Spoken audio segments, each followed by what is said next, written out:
Claudia, what does this mean for people who live in New Jersey? Fred, well, DuPont and some of its affiliated companies are promising to pay for the cleanup cost of so-called forever chemicals in the state. This most recent settlement announced today will put $750 million towards restoration and water treatment. That's if a federal judge agrees to it.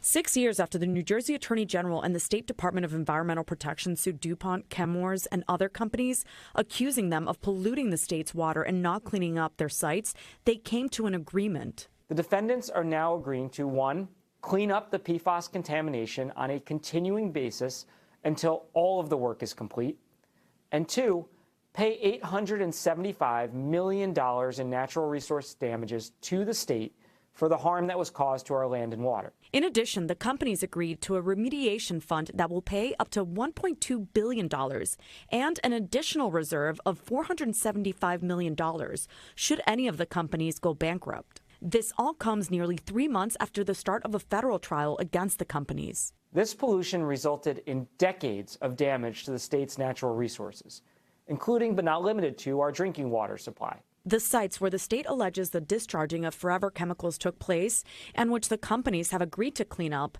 include places in North Jersey, Central Jersey, and 2 in South Jersey. The accusations center around the use and discharge of PFAS or forever chemicals. PFAS are per- and polyfluoroalkyl substances that don't easily break down in the environment or in the body.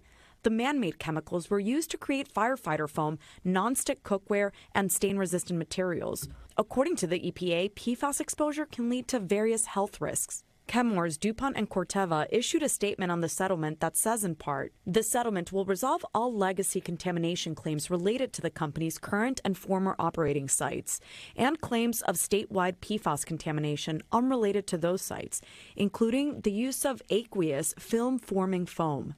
The New Jersey Department of Environmental Protection Commissioner Sean LaTourette says his department will oversee the cleanup of the company's sites. All 4 of them will be cleaned up to the satisfaction of DEP, which has been an issue and why we needed to bring this trial. This is the 3rd settlement of its kind. The state settled with Solvay in 2023 and 3M earlier this year. Between the 3 settlements, the state has nearly $3 billion in commitments from the chemical companies. This funding is for people, their health, and the quality of our environment.